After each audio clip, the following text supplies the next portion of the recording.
네, 안녕하십니까. 시니어를 위한 개인 아카이브 만들기 세 번째 강의가 되겠습니다. 제1강 2부 시간입니다.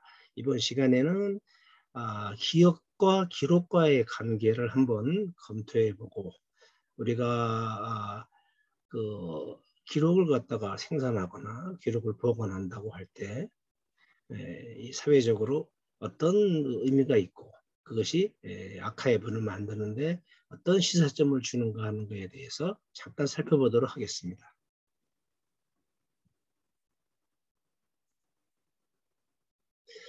우선 기억이 뭔가 하는 것에 대해서 제가 지난 시간에 잠깐 말씀드렸지만 좀 이렇게 깊이 생각해 볼 필요가 있습니다. 특히 우리 나이 들면은 제일 걱정하는 게 뭡니까? 혹시 내가 치매에 걸리지는 않을까? 뭐 어디 물건을 뒀는데 잠깐 어디 두었는지 잊어버린다든지 뭐 스마트폰을 열고서 내가 뭘 하려고 했는데 뭐 누구랑 얘기하다가 갑자기 돌아보니까 뭘 하려고 했는지 기억이 안 나서 단기 기억이죠. 우리가 보통 말하는 다시 스마트폰을 만지작거리다가 한참 지나면 생각나고 어쨌든 생각 안 날 때도 있고 하는 그런 문제. 그럴 때 우리가 사실은 많이 걱정을 하죠. 그리고 그런 경험을 하신 분도 있을 거고 의사들 말로 들어보면 흔히 있을 수 있는 일이라고 합니다.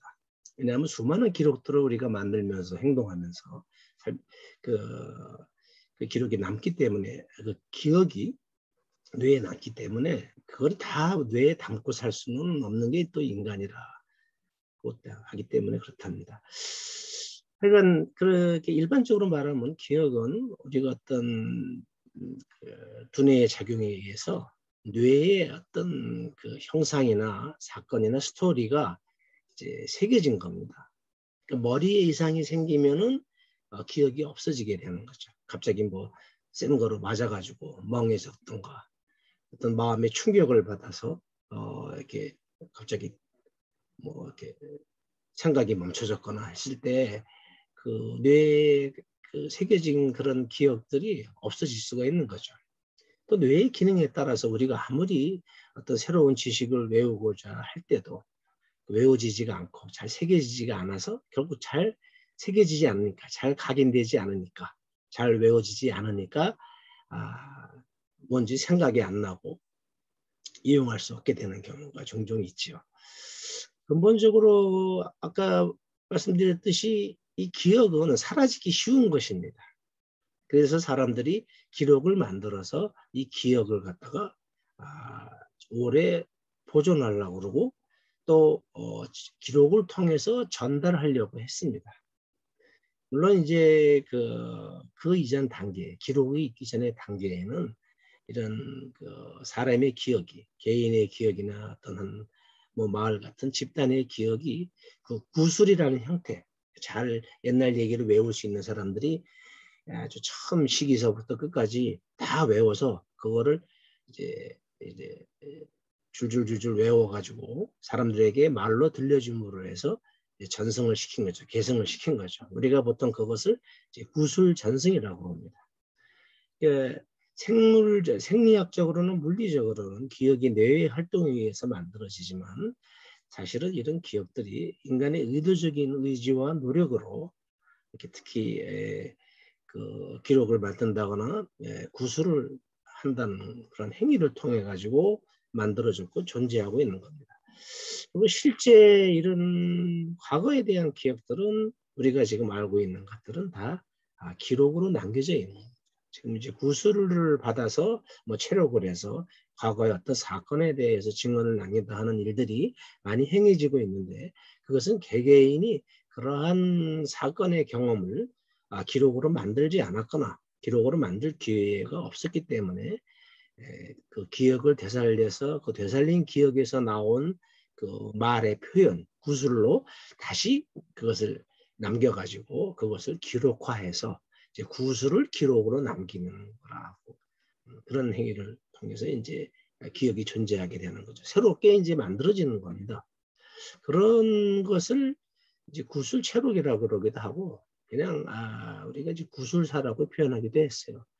영어로는 이제 오럴 히스토리라고 그러는데 그런 그 구술 체록을 하기 위한 다양한 또 방법론이 있는데 그것은 제가 이제 기록 수집 파트에 가서 조금 설명을 드리겠습니다. 제가 여기서 하나 이제 우리가 알 필요가 있는 그런 단어, 그런 현상이라는 것은 뭐냐면 이 사회적 기억이라는 거예요. 이 사회의 기억. 이 사회, 우리 사회에 같이 살고 있는 많은 사람들은 집단적으로 어떤 기억을 갖고 있는가. 뭐 집단적 기억이라고 표현하기도 하고 사회적 기억이라고 표현도 합니다. 영어로는 그냥 컬렉티브 메모리라고 간단하게 한 단어로 나오는데요. 자, 이런 그 사회적 기억, 집단적 기억은 개인의 기억과는 많이 성격이 다릅니다.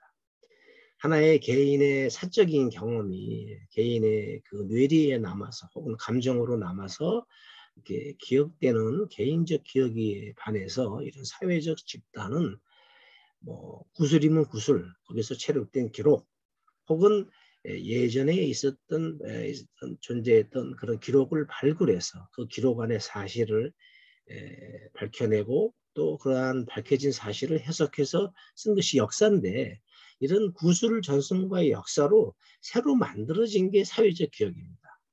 그러니까 우리 사회에는 이러이러한 것이 있었어. 우리 민족은 과거에 이러이러한 것을 굉장히 좋아했었지만 하는 것들은 우리가 직접 깨달아서 아는 기억이 아니라 이렇게 전승이나 역사 소설, 우리가 다 역사 배우잖아요. 초등학교 때부터. 그런 전승과 역사로 해서 이 사회의 구성원이 그렇게 알아라 하니까 그렇게 알겠습니다라고 우리도 모르게 어떻게 보면 무비판적으로 받아들여진 그런 기억이고 이것들은 사실은 우리가 속한 우리 공동체, 우리 사회에 대해서 누군가의 어떤 의도에 의해서 그것이 국가 지도층일 수도 있고 어떤 사회의 지도층일 수도 있고 혹은 독재의 권력자일 수도 있고 우리 도덕적인 어떤 그런 그 사회를 이끌어가는 그런 훌륭하신 분들 수도 있는데 이런 분들에 의해서 만들어진 거라는 거예요. 집단적으로 만들어진 그런 사회에 대한 이미지와 그 사건의 총합이고 이것은 그 나름대로 그 사회를 이렇게 단결시키고 일체화시키는데 우리는 하나다. 우리는 대한민국 국민이다. 우리는 한민족이다. 이런 식으로 이렇게 결속시키는데 연대감을 갖는데 굉장히 중요한 역할을 하게 됩니다. 이것은 이제 역사의 기능과 거의 역사의 사회적 기능과 거의 비슷한 거라고 할 수가 있죠. 이런 사회적 기억, 집단적 기억이 굉장히 이제 아카이브를 만드는데 영향을 주고 있고 우리 실제 아카이브를 이렇게 많이 만들어서 사람들이 많이 활용하게 하려고 하는 그러한 그 흐름이라고 그럴까요? 그런 의도 속에는 이렇게 그 사회에 어떤 그 집단적 기억을 갖다가 구축하고 이렇게 발전시킬 것인가 하는 그런 문제의식이 내포되어 있다는 것을 말씀드리고 싶습니다. 그 다음에 이제 이런 기억에 대해서 집단적 기억이든 사회적 기억이든 몇 가지 특징을 하나 잡아야 되는데 첫 번째 키워드는 이 기억이 선택적인 겁니다. 선택적이다. 기억하고 싶은 것을 기억했다라고 말하는 것도 되고요. 어떤 사건이나 현상에 대한 기억이 굉장히 강렬해서 자기도 모르게 생리적으로 선택이 된 것이다라고 이렇게 보는 것이 중요합니다. 그렇기 때문에 예를 들어서 우리가 기록을 만들 때도 어떤 사회적 과정에 의해서 그것을 기록을 생산할 수밖에 없어서 이렇게 기록을 생산한 경우도 있고 그것이 생산돼야만 된다고 선택을 해서 그것을 기록으로 남기는 경우도 있는 것이다. 그렇게 이어진다라고 한번 볼 수가 있습니다. 그러니까 기억이 단순하게 우리 뇌에 이렇게 각인된 과거에 대한 인식이다. 그러면은 어떤 그 사실에 대한 인식뿐 아니라 거기에 대한 어떤 감정이 이입이 된 그런 인상, 임프레션이라고 영어로 그러죠. 그런 인상이 합쳐져 있는 거죠. 그렇기 때문에 이렇게 그 중요성에 대한 선택이 있을 수 있는 거죠. 그렇지만 이게 선택적이라고 하는 의미는 또 이것이 어떤 인상이 같이 결합된 그런 인식이라고 말하는 의미는 사실이 아닌 것을 사실이라고 착각할 수도 있다는 거죠. 기억은 사실이 아닐 수도 있다는 얘기입니다. 기억은 왜곡된 것일 수도 있다라는 그런 뜻입니다. 그렇게 말씀드리면 우리가 만드는 기록과 그 기록에 쓰여진 내용도 사실은 기록에 있는 내용들이 다 사실이 아닐 수도 있다는 얘기예요. 그런 기록에 있는 내용들이 어떤 나름대로 어떤 편향성을 갖고 있거나 선택, 내용을 이렇게 취사 선택을 했다. 그런 그 선택을 한 결과물이다라는 것을 알 수가 있습니다. 자, 기억이나 기록물은 선택의 결과이고 선택적이고 또 그것에 따라서 기억이나 기록이 사실은 그 내용이 다 사실이 아닐 수도 있다라는 것을 우리가 알고 있는 게 중요합니다. 그럼에도 불구하고 우리가 갖고 있는 기억이나 기록은 그것을 갖고 있는 사람이나 그것을 공유하고 있는 사람들이 기록이나 기억을 공유하고 있는 사람들이 그 당시에 무슨 생각을 했고 지금은 어떻게 그 당시에 대해서 생각하고 있는 걸 알려주기 때문에 그 사회를 이해하는 데 굉장히 중요한 징표가 됩니다. 그런 부분에 대한 인식을 할 때 우리가 나중에 기록을 선별하거나 수집을 할 때 상당히 중요한 힌트를 얻을 수가 있습니다. 즉 사실이 아닌 기록도 기록으로 수집될 수가 있다. 또 어떤 기록들이 어떤 사건이나 뭐에 대해서 유일한 기록이긴 하지만 이것이 그 당시의 그 진실, 진상을 다 말해주는 거라는 걸 볼 수 없다. 즉 기록을 이용할 때 있어서의 우리가 주의할 점, 고려해야 될 점들을 우리가 알 수 있게 해준다는 거죠. 그래서 옛날서부터 역사가들은 어떤 사료를 찾아보게 되면 어떤 새로운 사료가 나왔다. 과거에 대한 어떤 사실을 말해주는 게 나왔다 할 때는 그러한 사료가 과연 진짜 사료인지 진본인지 그 내용을 쓸 때 그 맥락이나 이런 여러 가지 그런 그 물질적인 성질들이 당시에 그렇게 생산되어 있는 것이 확실한지 또 그 내용이 비록 예를 들어서 사실과 어긋나다 하더라도 왜 그런 내용을 기록으로 남겼는지 하는 의도가 보이는지 하는 등등 그런 분석과 비판을 합니다. 우리가 그것을 이제 사료 비판이라고 보통 얘기합니다. 자, 이런 부분에 대한 이해, 기억의 선택성, 그다음에 사실성과는 독립된 그러한 특성 이런 것들을 갖다가 알고 있는 게 우리가 기록을 식별하고 수집할 때 크게 도움이 됩니다. 자, 오늘 제1강 2부 기억에 관한 부분은 이것으로 마치겠습니다.